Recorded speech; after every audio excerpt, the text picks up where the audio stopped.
actividades. Ujú. Entonces aún no fue un retiro de silencio. Estuvimos meditando, charlando, buscando ideas para el lugar también, propuestas de los compañeros. Meditamos, charlamos sobre meditación, sobre sábado y domingo. Ah, Y qué es una bien. propuesta, sí, es una propuesta que vamos a tener el primer fin de semana de todos los meses. Ah, qué bien. Entonces Qué ya, bien. si somos 3 o 5 o 15, son todos bienvenidos. Que todos, Sí. es lo que teníamos ganas, que todos sepan que el primer fin de semana tenemos actividad, sábado y Ah, domingo. perfecto, perfecto. Este, Ahora, lo que dices es interesante. Los retiros, creo que tenemos muchas veces una, un cierto prejuicio o una concepción muy arraigada de cómo debe ser un retiro, ¿no? ujú, Pero en realidad, por ejemplo, lo que ustedes hicieron eh, se puede considerar como un retiro, es muy adecuado, ¿no? Es ujú. decir, el principio es de que miembros de la comunidad se reúnen y meditan y discuten el Dhamma, ¿no? Eso es, digamos, Ujú. suficiente, ¿no? Eso ya es considerado, puede considerarse como un retiro, ¿no? Porque No, el noble silencio es la charla noble, ¿verdad? A eso se refiere. no, a ver, estrictamente hablando, muy estrictamente hablando, el noble silencio es la segunda llana. Mm, Eso es lo que el Buda eso es lo que el Buda establece y lo mencionaba en relación a su comunidad, a la comunidad monástica, cuando los monjes estaban reunidos con él, todo el mundo estaba absolutamente en silencio, entonces a veces llegaban los reyes a visitar al Buda y quedaban sorprendidos del silencio que había, ¿no? Y a ujú. veces el Buda aclaraba que ese noble silencio es, todos sus monjes estaban en la segunda llana, o sea, vamos, es un estándar Claro. muy alto, ¿no? Ahora, Sí. a veces, bueno, aquí está la cuestión, ¿no? De que a veces en Occidente tenemos la idea de que el retiro debe ser en absoluto silencio, ¿no? Y eso es posible, vamos, es una modalidad posible para conducir un retiro, ¿no? Eh, y sin embargo, en mi experiencia, en realidad uno no lleva a cabo un silencio absoluto, ¿no? ¿Por qué? Porque a veces el lenguaje es necesario para fines prácticos, ¿no? Claro. Sobre todo si hay, por ejemplo, tareas que hacer, tareas de limpieza, de preparación de comida, asignación de actividades que son necesarias para la misma comunidad. Entonces, uno no puede deshacerse por completo del lenguaje hablado, ¿no? Entonces, eh, lo, ese silencio queda restringido a minimizar el, el hablar, ¿no? Pero si uno utiliza monosílabos o utiliza eh, frases breves para indicar esto o el otro, ¿no? Por ejemplo, cuando alguien necesita ayuda para mover algo, bueno, tiene que solicitarlo, ¿no? Entonces, en ese sentido, uno puede llevar a cabo un retiro en relativo silencio, ¿no? Y eso es sano, eso está bien. Eh, todo depende de qué es lo que uno desea organizar, ¿no? O cómo desea uno organizar esas reuniones comunitarias, ¿no? Ujú. Pero Ujú. hay que, vamos, hay que tener la mente abierta en el sentido de cuándo, cómo eh, desea uno hacer las cosas, ¿no? Claro. Porque como digo, por ejemplo, lo que ustedes hicieron es excelente, ¿no? Ujú. Es el simple hecho de que se haya reunido una comunidad a meditar y a discutir el Dhamma ya es algo muy ujú, sobresaliente, ¿no? Porque, como ustedes saben muy bien, el principio de todo lo sano es la asociación correcta, ¿no? Y ujú, eso es lo que buscamos siempre, ¿no? Un practicante budista, un meditador, ya con cierta experiencia, se torna muy selectivo con respecto a las personas con las que interacciona, ¿no? Muy selectivo y desde luego siempre prefiere asociarse con gente afín, ¿no? Que tenga, que tenga fe en el Dhamma, ¿no? ujú, Entonces, y es algo extremadamente fructífero porque así es como uno evoluciona, ¿no? Hace un momento estaba yo platicando con un amigo que eh, difícilmente puede uno progresar si no hay ayuda de la comunidad, ¿no? Eh, y como platicábamos, a veces para una persona en particular la comunidad es de mucha ayuda y en otras ocasiones esa persona es útil a la comunidad, ¿no? O sea, va, en los dos sentidos, ¿no? ujú, Siempre. Y entonces hay mucho beneficio. Es un gran beneficio. Recuerden que los dos factores fundamentales para que se dé la iluminación, decía el Buda, son eh,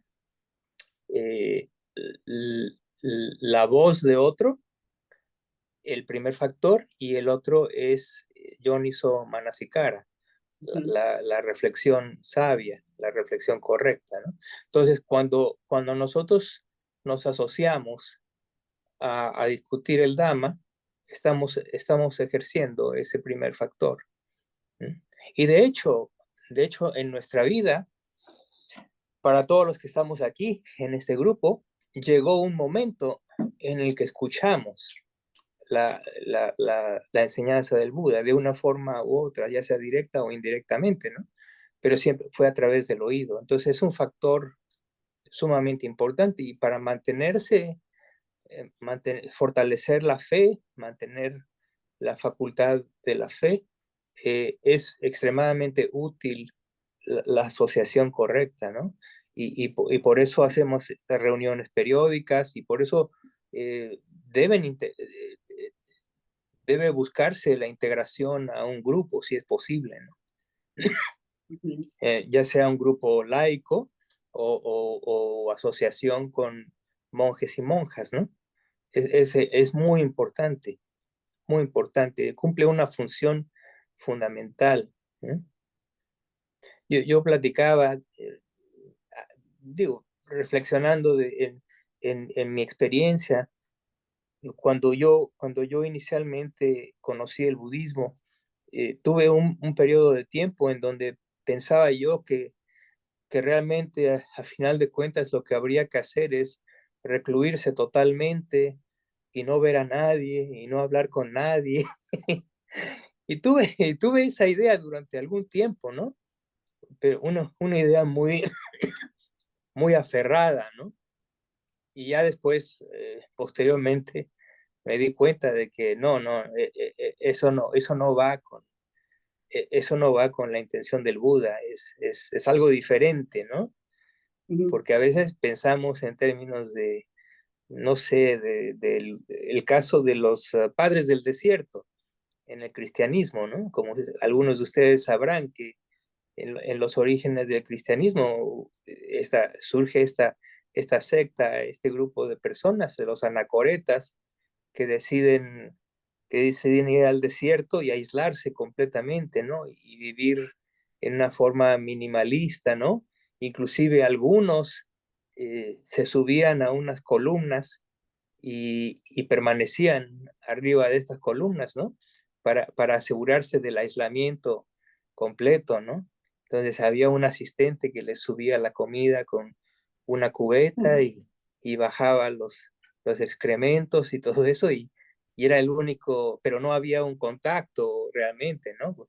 Eh, Entonces, bueno, eso desde el punto de vista budista es un poquito, no es exactamente la vía correcta, ¿no? Ujú. No es exactamente. Miguel tiene una pregunta. Sí, adelante. Hola, ¿qué tal, Miguel? Buenas noches. ¿Qué tal, Buenas noches Miguel? a todos. Tenía una pregunta sobre la práctica, Miguel, vinculada un poco a lo que habíamos visto en la última video, Sí, en donde nos explicaste un poco el Majjhima Nikaya 2 sobre cómo abandonar las corrupciones. sí, Y lo ligaba a un comentario que habías hecho, que en definitiva este camino de abandonar las corrupciones es un camino de ir soltando, un camino de cese gradual. Ahora, cuando uno habla del estado de cese, que es un poco donde quería preguntar, está el conocido Nirodha Samapati, que es el estado de cese que sigue el camino de Samatha, digamos. Ahora, el Abhidhamma dice que este estado solamente puede ser logrado por anagamis y arhants. sí, Y ahora estoy leyendo un libro de Analayo sobre la hija de Buda, y hay un diálogo muy interesante de Dhammadina Saka, en donde le hace varias preguntas y en relación a la obtención de la cesación por medio de samatha y vipassana, ya no solo de samatha y vipassana, se alcanza el logro del cese, que en inglés este cese lo llaman el blackout. Yo lo he escuchado en algunas tradiciones, tanto de Dayan Tong como de Mahashi, mm, mencionan el blackout, que es un estado de cese que obviamente no puede ser el Nirodha Samapati, porque si es para Arahani y para Anagami no es el mismo estado, pero que es un estado de cese que puede o no llevar a una etapa posterior de inclinar la mente hacia la liberación. Y un sí, poco te quería preguntar qué diferencia hay entre ambos estados de cese sí, y si sí. podrías Creo que es explicar un poco más importante. sobre esto. Ya, yo puedo ver bien cómo puede existir una cierta confusión, porque en realidad eh, Niroda, utilizado en ciertos contextos, es diferente de Niroda Samapati. A ver, entonces, Niroda Samapati es una uh, es un estado eh, que se da como consecuencia de haber desarrollado primero las llanas materiales y posteriormente los logros inmateriales en secuencia, ¿sí? Una vez que se logra la llana material, entonces hay una trascendencia de esa llana material para pasar al plano inmaterial.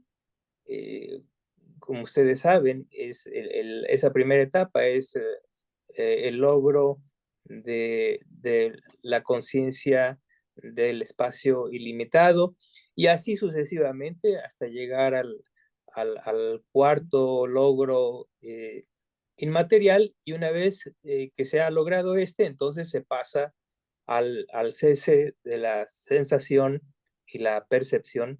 Ese es Nirodha Samapati. Y efectivamente es un logro que es reservado a los anagamis y a los arahants.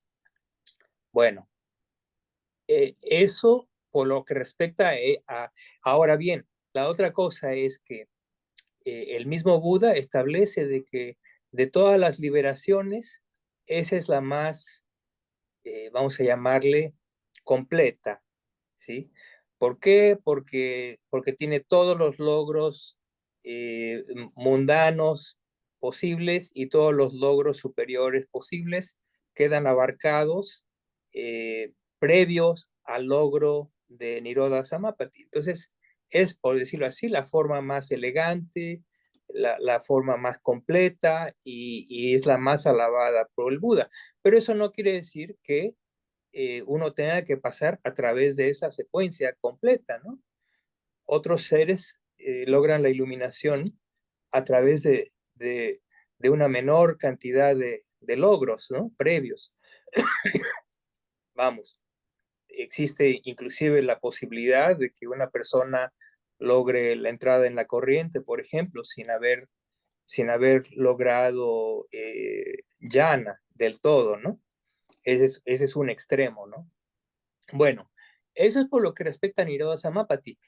Ahora bien, la diferencia es esta. En otras partes del canon se hace referencia, de hecho, bastante a menudo, relativamente, se hace referencia a Nirodha como el resultado, como un estado que es una resultante causal de una serie de condiciones previas.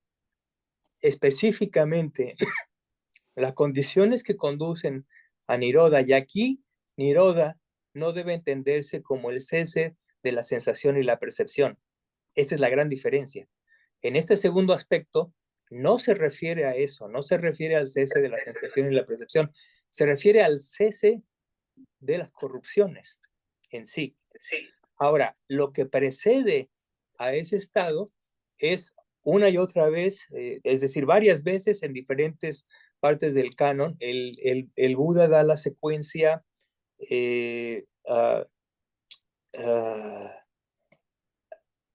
Nibbida, Viraga, Nirodha. Esa es la secuencia. Nibbida quiere decir la desilusión con respecto a lo mundano, que es consecuencia de, al haber logrado suficiente concentración, la persona ve las tres características, es decir, ve las cosas tal como son, y como resultado de eso, como consecuencia, hay una desilusión con respecto a lo mundano. La persona le pierde el sabor, por decirlo así, se desilusiona, ya no se entusiasma con lo mundano, como lo mundano. Pero ese estado tiene como consecuencia el surgimiento de lo que se conoce como viraga. Raga es pasión en Pali y la partícula vi es la negación. Entonces, la negación de la pasión es el desapasionamiento. Entonces, esa condición de indiferencia, de desilusión hacia lo mundano, conduce al desapasionamiento. Al estar esta mente completamente desapasionada, entonces viene el surgimiento del cese, que es el cese de las corrupciones. Y después hay más, no es lo único, ¿no? Una vez que se da Nirodha, entonces lo que viene es propiamente la liberación, y después viene el conocimiento de la liberación. Entonces es parte de una secuencia causal. Entonces es diferente que Nirodha Samapati, ¿no? Esa es la forma en la que yo lo entiendo. El blockout sería parte de ese proceso, entonces, ¿cómo lo explican? Yo he escuchado eso, he leído también un poco referencias a ese llamado blackout, pero no me... Siempre que he tratado de averiguar, resulta un poco ambiguo lo que dicen acerca de ello, no es no me es muy claro. Por eso prefiero no utilizar el término. Vamos, una forma rápida de ver qué cosa es ese blackout es que me lo digan en Pali. ¿Qué quiere decir en Pali? Y entonces ya con el término certero, ya vemos qué cosa es eso, ¿no? Porque sí, yo he escuchado eso por parte de gente que son practicantes de Vipassana, ¿no? Hablan de ese famoso blackout. ¿Pudiera ser alguna de las etapas de conocimiento introspectivo? ¿Es posible? Digo, hay una etapa a la que le llaman, es la etapa del llamado terror, ¿no? Que surge cuando la persona ya ha pasado a través de la purificación de la moral, la purificación de la mente, la purificación de la noción, etcétera, etcétera. Ya es una etapa más o menos avanzada, y cuando la persona empieza a contemplar las tres características en todos los fenómenos, su surgimiento y cese, llega a una etapa en la que sí hay una experiencia de terror. ¿Por qué? Porque la mente, al ver directamente la realidad de las cosas, todavía está inmadura esa conciencia, y entonces es susceptible a la gran impresión que sucede cuando, cuando se enfrenta esa conciencia con la realidad tal como es. Entonces viene un legítimo terror, y es una etapa que hay que notar que es variable para cada persona, ¿eh? Eh, Tanto en duración como en intensidad. Entonces no se puede generalizar. Ahora, eso, no sé si es eso lo que llaman esta cuestión del blackout. Sospecho que sea eso, pero no estoy seguro. Y realmente nunca me lo pudieron explicar bien, nunca lo, como digo, si me lo dicen en Pali, entonces ya nos entendemos. Ok, Sí, gracias. sí, Héctor, adelante, Héctor. adelante.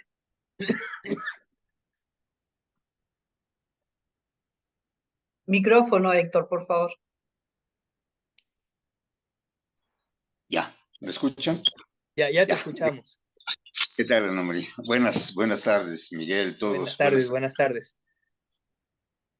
Eh, bueno, yo tengo dos preguntas, pero antes, a raíz de esta intervención que acabas de hacer, un comentario sobre, pues, la terminología y conceptualización e interpretación y hasta traducción del Pali.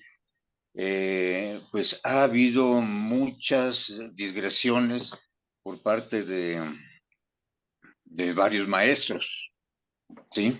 Y precisamente de eso yo me di cuenta cuando, pues, tomé un curso con Vico Analayo, y pues vi que aunque decía que era los fundamentos, los cuatro fundamentos de la atención plena, pues vi cómo se alejaba totalmente, en algunos casos, de lo que es el enfoque Theravada. Ujú. Y, y eso me confundió mucho, inclusive el tipo de meditación que hace él, pues me empezó a sacar de onda porque no concuerda con, con lo que yo he aprendí desde hace muchos años, empezando con el venerable Silananda, después el venerable Nadisena, y claro, con mi maestro original, Achan Sorinam. Ujú. Entonces, bueno, un comentario, y yo por hecho, a raíz de esa experiencia que fue el año pasado, he dejado de lado todo lo que no sea verdaderamente Theravada, porque hasta eso, hay maestros, hay monjes que se anuncian o se ostentan como Theravadas, pero han metido, pues, muchas cosas diferentes, concretamente lo del budismo temprano, y realmente eso, pues, no solamente en mi caso, lo he visto que saca de onda a uno, sino he visto en otras personas que lo intentaron y y de pilón lo mezclaron con mindfulness, y la verdad, acabé yo saliendo. Y precisamente aquí viene mi pregunta, hablando de los grupos. Una de mis preguntas es la de que lo que está, volviendo al tema que estaba comentando al principio, cierto que hay que reunirse con el Dhamma, cierto que necesitamos nuestros amigos, los mejores amigos, como decía el Buda, pues son en el Dhamma, etcétera. Pero yo veo un riesgo, si no es que un peligro, si no, si un riesgo muy fuerte, que cuando está uno en una reunión así, pero no hay un maestro, una persona como tú, que pueda estar moderando, vamos a decirlo, y pendiente de las cosas, uno acaba, y a mí me pasó, yo lo hice y lo hicieron otras personas. ¿A qué me refiero? No son más que proyecciones de lo que uno entiende Y la mayoría de las veces, sobre todo cuando no ha tomado cursos formales y estudiado formalmente, son no solamente son proyecciones, sino son concepciones erróneas acerca de lo que el Dhamma nos dice. Sí, ahora, Específicamente, deja que te interrumpa ahí porque es un punto interesante. Es muy interesante porque eso sucede inclusive entre monjes. sí, Es decir, inclusive reuniones entre monjes y monjas pudieran, como dices tú, no ser, no ser lo mejor. Pero el Buda siempre dio la solución. Dice, bueno, final de cuentas, la vara con la que vamos a medir aquí es el mismo Dhamma. Es decir, son las mismas enseñanzas. Entonces, entre monjes, cuando se puede dar una situación así, dicen, bueno, entonces lo que habremos de hacer es estipular el Dhamma, es decir, hablar el Dhamma y tomar la referencia directa de la palabra del Buda, ¿no? Entonces, esa es la medida de las cosas, ¿no? Ahora, si hay una persona con más experiencia, bueno, eso es muy útil. Y si esa persona conoce el Dhamma, pues es muy útil porque no es que la persona esté inventando el Dhamma, simplemente es un repetidor, es una fuente de repetición y eso da la norma para la conversación, ya sea entre laicos, entre gente monástica, ¿no? Y ese es el estándar básicamente, ¿no? Eso es lo que resuelve las cosas. Por eso muchas veces en las reuniones lo que se hace es, digamos, especialmente entre laicos, aunque también se da entre los monjes, hacen el propósito de leer un sutta y discutirlo, ¿no? Entonces ya el patrón ya está ahí, porque es la lectura del sutta, ¿no? Entonces se discute una enseñanza ya específica o una fracción de un sutta, lo que sea, pero ya hay una estructura que se toma como base, ¿no? Entonces, eso es lo que es más sano, ¿no? No simplemente conversar, como decimos en México, al aire, ¿no? Sino ya llevar una cierta una idea y una estructura eh, ya planeada para organizar una discusión. Aunque claro, no tiene nada de malo espontáneamente entre amigos hablar del Dhamma, pero cuando lo está uno haciendo siempre hay que tomarlo, como dicen, con un granito de sal, ¿no? Siempre y desde luego aplicar los principios de moderación, de tolerancia, eh, eh, de qué tanto es suficiente, por ejemplo, todo ese tipo de cosas, un buen practicante las debe tomar en cuenta, ¿no? Entonces, si lo hace así, entonces naturalmente la conversación puede ir por buenos fines y puede ser muy útil, ¿no? Pero en general la recomendación es esa, ¿no? Eh, Utilizar para la discusión del Dhamma entre laicos un patrón preestablecido, ¿no? Una guía, ¿no? Y generalmente la toma una del canon, ¿no? Del canon Pali, uno toma un discurso, un fragmento, un verso del Dhammapada, por ejemplo, qué sé yo, ¿no? Una historia yátaka, lo que sea, ¿no? Toma uno ya una cierta estructura, entonces es un poquito más ordenada la discusión, ¿no? Ujú. ¿Y tenías otra pregunta, Héctor? claro. Gracias por eso. Sí, en el Sutta 7.3 del Majjhima Nikaya, en el punto 3, esto, es donde están hablando de precisamente de las imperfecciones que contaminan la mente, habla de habla de varias, entre ellas la codicia, avijja, y la codicia ilegítima, avijja visamaloba. Yo no sabía que había dos tipos de codicia y menos que una de ellas fuera ilegítima. Ilegítima, ¿Quieres? como es el caso, el primer caso que se viene a la mente es cuando uno desea la mujer de otro, ¿no? Esa es codicia ilegítima. Por otra parte, puede haber codicia por adquirir bienes materiales, que no es necesariamente ilegítima. Esa es la diferencia, ¿no? Entonces, hay dos tipos de codicia. Codicia, como dices tú, ilegítima, y codicia, aunque no se le llama codicia legítima, se le llama a secas codicia, nada más. Ahora, como ustedes saben, la codicia es una de las 3 acciones malsanas mentales. De las 10 es una de ellas. Las otras 2 son la mala voluntad y la noción errónea. Esas son las 3 acciones malsanas mentales, que son lo más prominente, lo que más debe evitar uno, ¿no? Lo que más se debe evitar. Claro, la codicia en sus dos modalidades tiene la raíz del deseo, la mala voluntad tiene la raíz de la aversión, y la noción errónea tiene como raíz la ofuscación, la ignorancia. Entonces, eso cubre la mala acción mental propiamente, ¿no? Ok, aclarado, queda claro. Muchas gracias.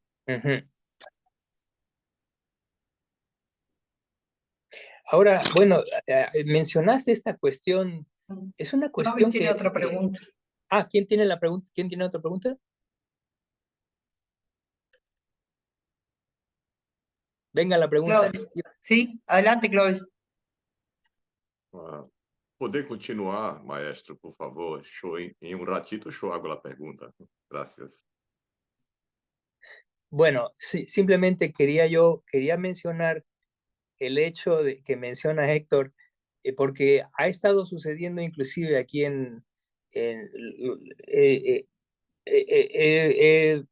me he percatado de esta situación a través de otros grupos, ¿no? Este fenómeno que se está dando actualmente del llamado budismo temprano, creo que lo llaman, en contraposición con el Theravada, ¿no? Entonces, es una cosa que me ha extrañado mucho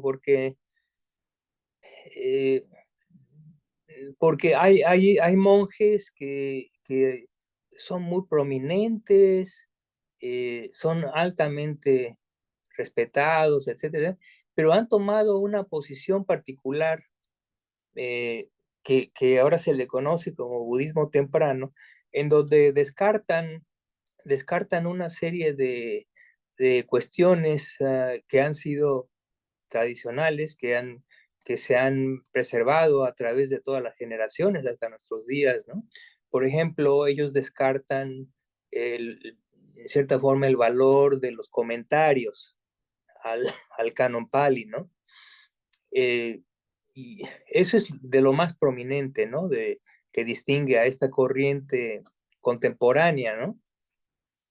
Pero yo realmente sí cuestionaría mucho eso, ¿no? Porque yo estoy de acuerdo de que hay partes de los comentarios que no son del todo, podríamos decir, certeras o 100% correctas, etcétera, etcétera, pero no por esa razón va uno a descartar todo lo demás, ¿no? En Estados Unidos, en Canadá, decimos que eso es echar el bebé con todo y el agua, ¿no? Es decir, uno debe echar el agua sucia, pero se queda con el bebé. De la misma forma, ¿no? Con los comentarios y los subcomentarios, no es una buena idea de entrada descartar todo y ya no poner atención a eso.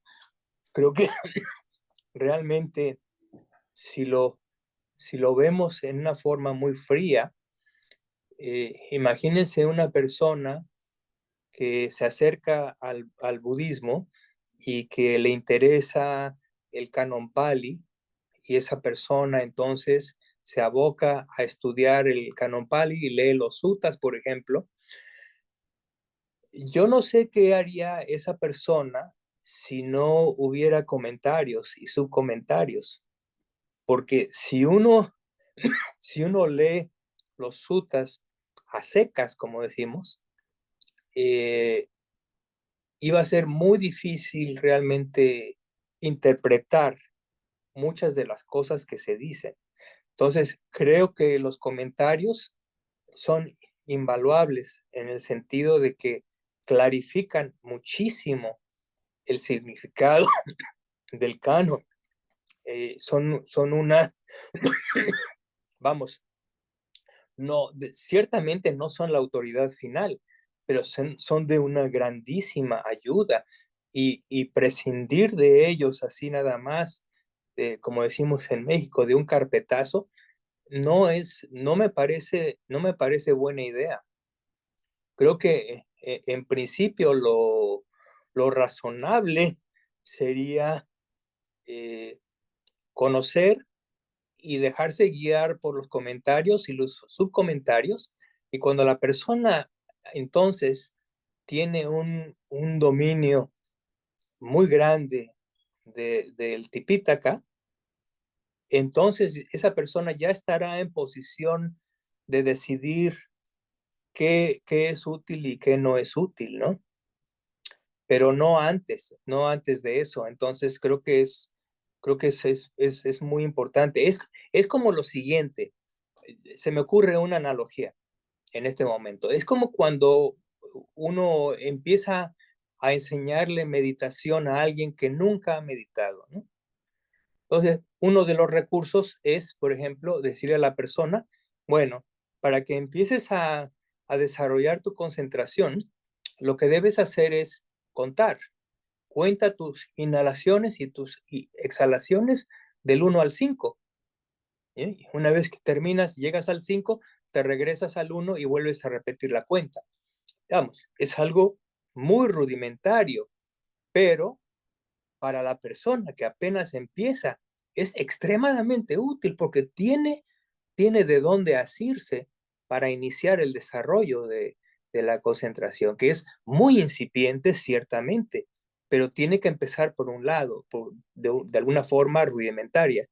Posteriormente, cuando ya tiene, después de meses, después de años de practicar, ya puede prescindir completamente de la cuenta, ya no es necesario para nada. Entonces, en ese caso, es legítimo desechar esa cuenta, ¿no? Pero hay que reconocer que en un principio fue muy útil. Entonces, es una analogía para esta situación de los comentarios y de los subcomentarios, ¿no? No, Creo, Miguel, que también no consideran el Abhidhamma, ¿no? Sí, esa es otra, por ejemplo. Eso es muy serio. Además, Eso es muy serio porque el Tipitaka tiene el Abhidhamma, es la tercera parte del Tipitaka, el Abhidhamma. Entonces, desechar el Abhidhamma de entrada se me hace no solamente no muy sabio, pero es temerario. Absolutamente, ¿no? No, es que o esas personas realmente no han estudiado el Abhidhamma, ¿no?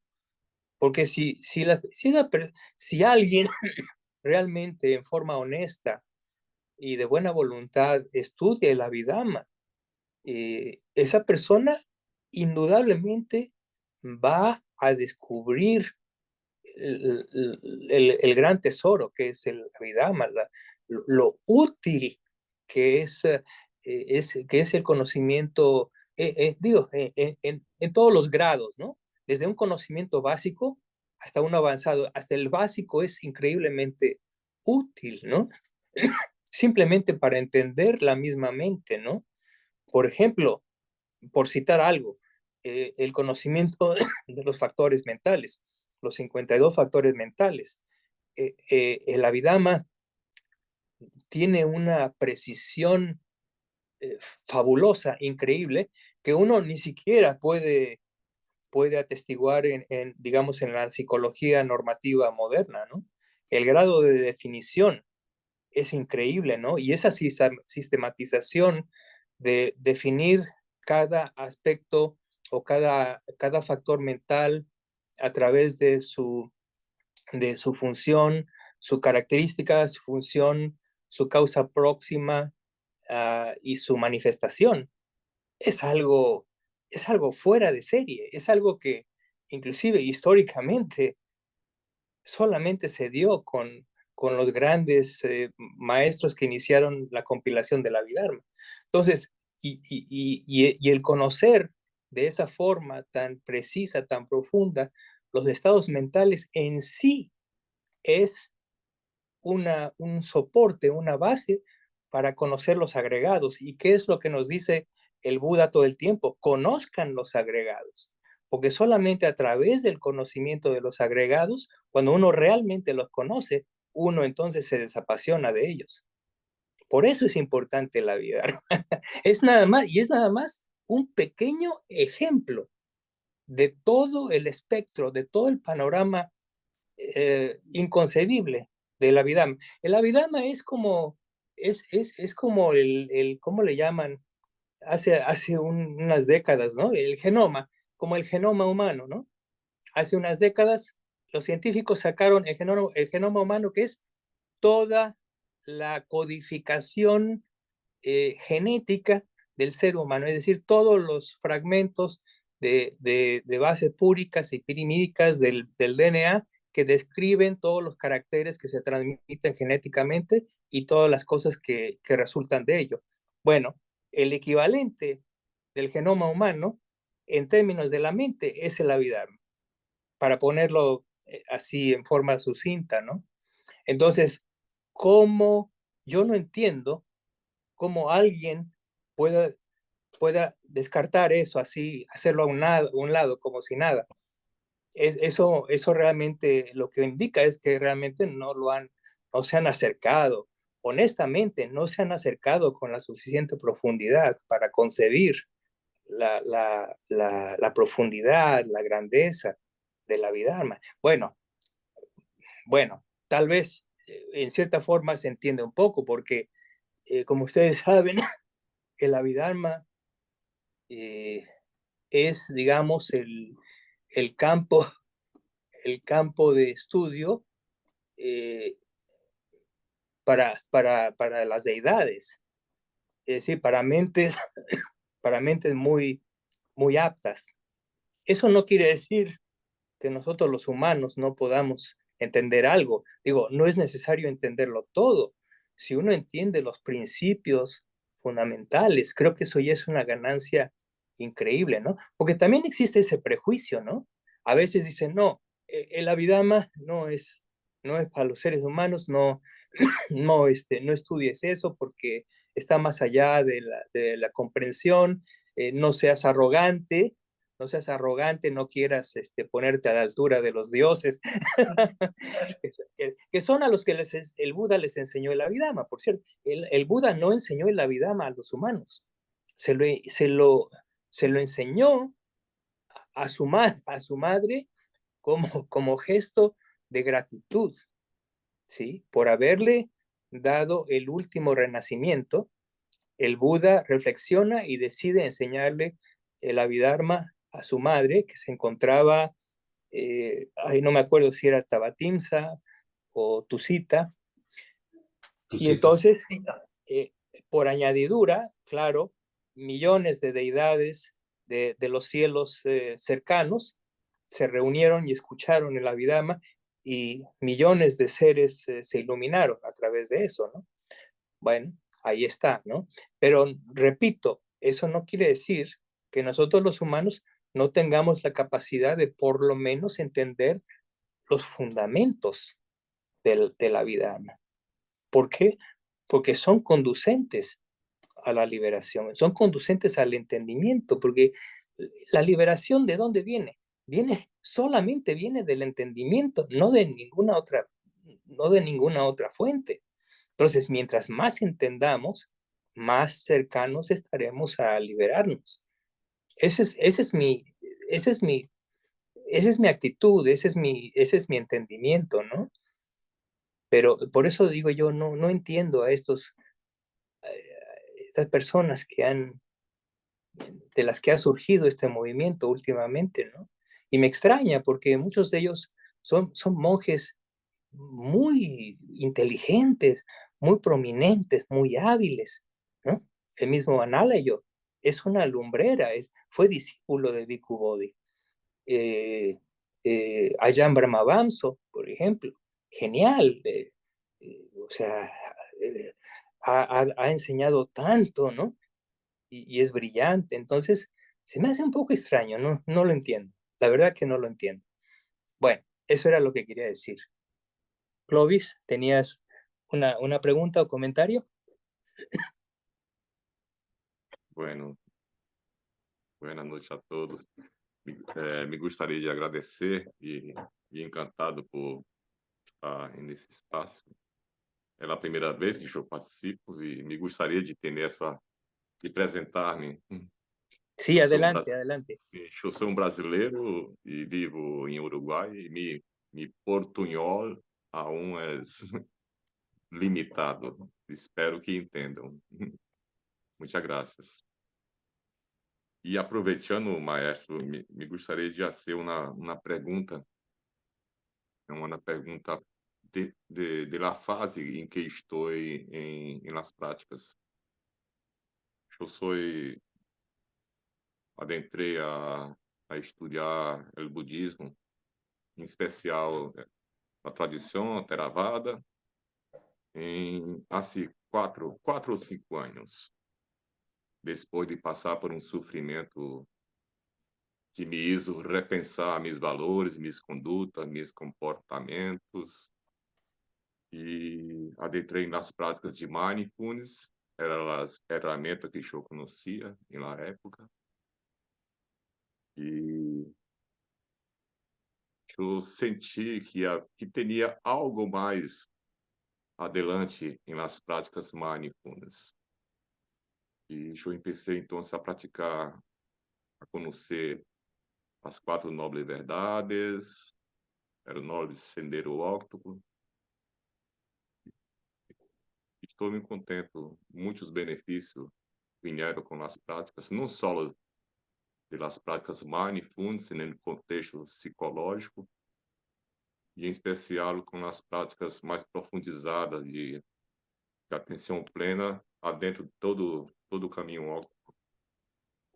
E estou nessa fase de Desarocha Sati, nesse tempo.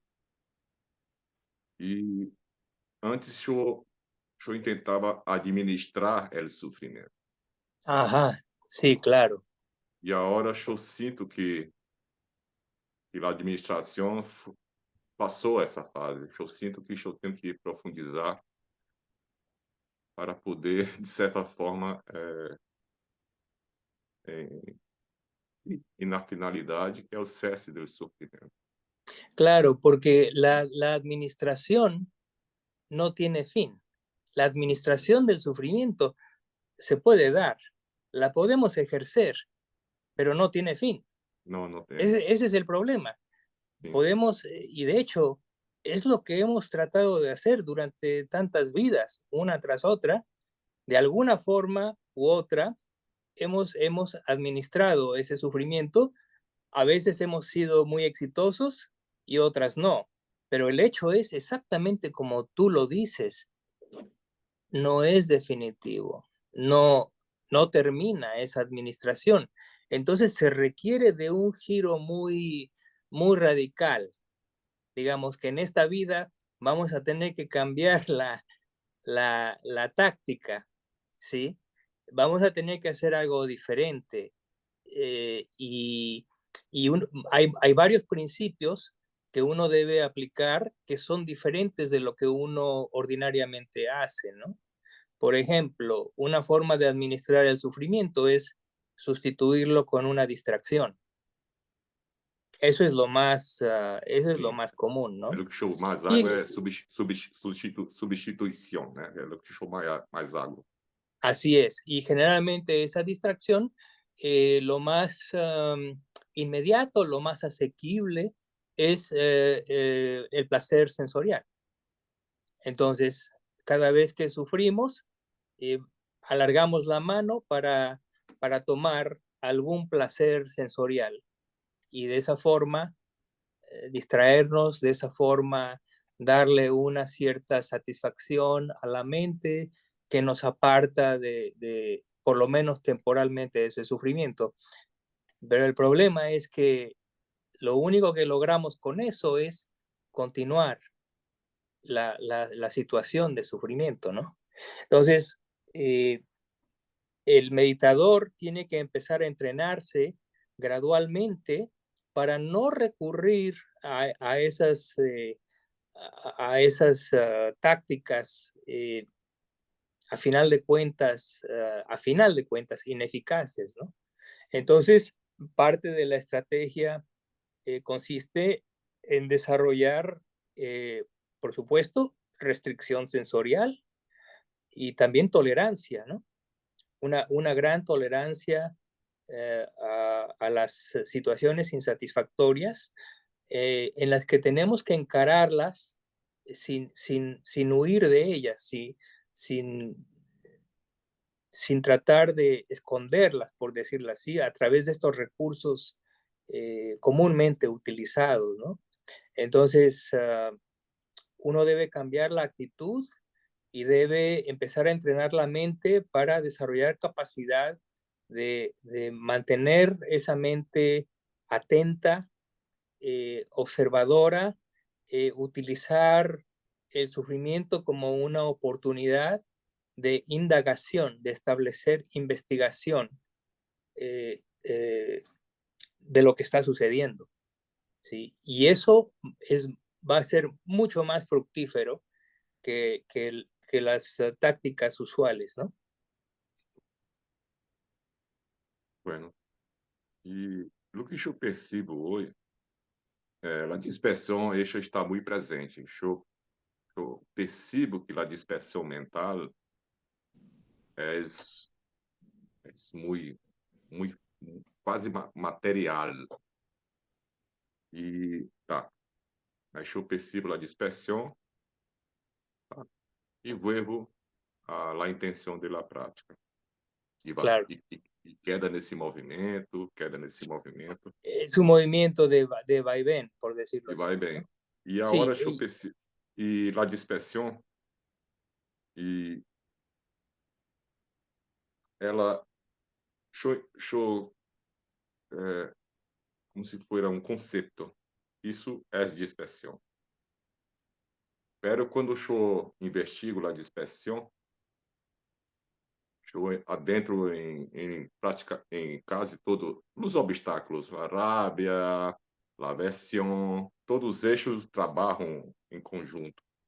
claro. E ao fazer essa investigação, minha mente queda como se fosse com mais sofrimento, porque queda em dúvida e não sabe o que fazer. E assim eu não consigo concentrar-me, adentrar em um estado de concentração. Sí. Bueno, então eu percebi que a investigação, e nesse contexto, para mim, não é muito adequada. Claro. Porque eu vou adentrando em mais dispersão, Así es, por así es investigar. correcto. Eso es lo común. Por esa razón, es tan importante disciplinar la mente en el desarrollo de la concentración, porque en términos reales, en términos de lo común, es solamente cuando hay una mente altamente concentrada, existe una serie de cualidades que le van a permitir a esa mente hacer ese análisis, hacer esa investigación necesaria. E Pero essa si estas condiciones no se dan, e essa seria a pergunta. Sí, sí. Entonces, lo importante que característica há em uma mente que está concentrada corretamente? Exactamente. Una de las características de la mente concentrada es, por definición, es la supresión de los impedimentos. Cuando una mente está concentrada, no hay deseo, no hay aversión, lo que tú llamas rabia, no hay agitación y preocupación, no hay letargo y torpeza mental y no hay duda. Cuando esos factores mentales no están presentes, entonces ya no hay dispersión y la mente puede ser entonces dirigida hacia la investigación, ¿sí? Pero el requisito es que se tiene que lograr esa concentración. Y esa concentración, desde luego, existen diferentes objetos a los cuales atendemos para desarrollar la concentración. El más recurrido, el más conocido, pues es la atención a la respiración. De hecho, el Buda dice que la atención a la respiración es el método idóneo para contrarrestar una mente dispersa, ¿sí? Entonces, lo que hace uno es que sistemáticamente uno va a un lugar adecuado, ¿sí? En donde hay calma y silencio, uno se sienta con la espalda erguida y pone atención a la inhalación en su forma de inhalación y exhalación. Y uno mantiene ahí la atención constantemente. Desde luego, la mente se distrae, lógicamente, necesariamente, pero uno mantiene su determinación de mantener la atención en el objeto. Y a través de esa práctica, a lo largo de semanas, a lo largo de meses, a lo largo de años, llega el momento en que ahora la mente es más apta para mantenerse en el objeto de meditación. Y cuando la mente, bajo las circunstancias adecuadas, se mantiene sin vacilación en esa concentración, llega un momento en que esos impedimentos que mencioné quedan suprimidos. Y entonces, ¿qué es lo que sucede? Lo que emerge es una conciencia que está clara, apta, es poderosa, no tiene vacilaciones, ¿sí? Es estable, es maleable, es controlable, es dirigible. Todas esas propiedades son propiedades propias del estado de alta concentración. Y con todas esas propiedades son altamente facultativas, es decir, son las propiedades que permiten hacer un análisis muy profundo, muy claro de cualquier cosa que uno determine analizar. Y esa es la forma, esa es la vía, ese es el camino. Entonces, ahora bien, por supuesto, es un camino difícil, tedioso muchas veces, que toma mucho tiempo, pero es que no hay otra forma. Uno tendrá entonces que disciplinar la mente en forma sistemática, abocándose a practicar periódicamente, determinando tiempos para hacer esa práctica meditativa. Y solamente a través de eso uno tendrá la capacidad para en un momento dado hacer un análisis muy, muy poderoso de la realidad. Esa es la forma de hacerlo. No hay otra. Nos sentidos, uma mente concentrada, no sentido podem estar presentes ou não. Seria Una isso. mente concentrada está. Os outros sentidos Los otros sentidos. podem estar Sí, presentes ou não. pueden estar presentes. Eso le llamamos las bases sensoriales. Las bases Sí. sensoriales en la conciencia ordinaria siempre están activas, pero cuando desarrollamos concentración, tratamos de restringir precisamente esas bases sensoriales porque esas percepciones son la fuente de los pensamientos y los pensamientos son lo que prolifera.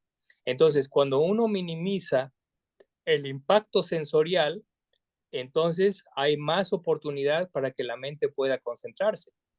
Por eso el meditador siempre busca un lugar tranquilo y silencioso para hacer esta práctica y, muy importante, el meditador busca apartarse de los placeres sensoriales y de la estimulación sensorial.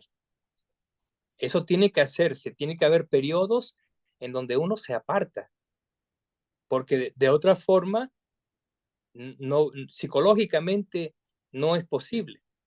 Las percepciones sensoriales tienen un impacto en la mente que muchas veces reverbera, es decir, dura un cierto tiempo y altera a la mente. Entonces, una condición necesaria es esa restricción sensorial. Uno tiene que aplicarlo, ¿no? Ahora, lo repito una y otra vez, existen dos tipos de apartamiento sensorial, dos tipos que le llaman a veces reclusión sensorial, la reclusión física y la reclusión mental. Son dos cosas diferentes. Primero uno busca la reclusión física, es decir, uno busca un lugar y un ambiente adecuado para que no haya mucha estimulación sensorial. Y una vez que se logra eso, entonces uno lucha por lograr el apartamiento mental. Pero ese apartamiento ya es interno. Es cuando uno batalla con la estimulación que proviene de uno mismo. Y esa es la verdadera, ahí es donde realmente, ese es el campo de batalla.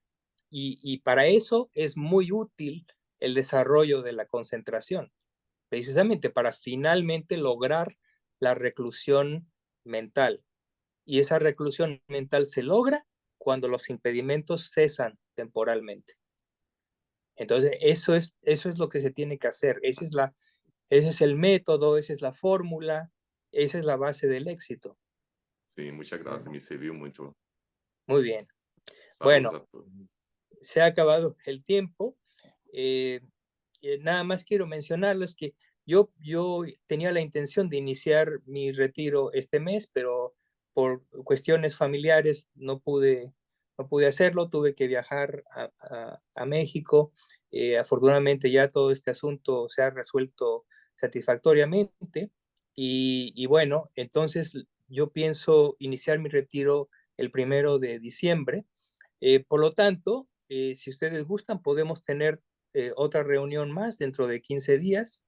Me gustaría nuevamente dejarlo abierto para discusión, dependiendo de lo que ustedes quieran preguntar y discutir, así lo haremos. Entonces, si el karma lo permite, nos vemos en 15 días.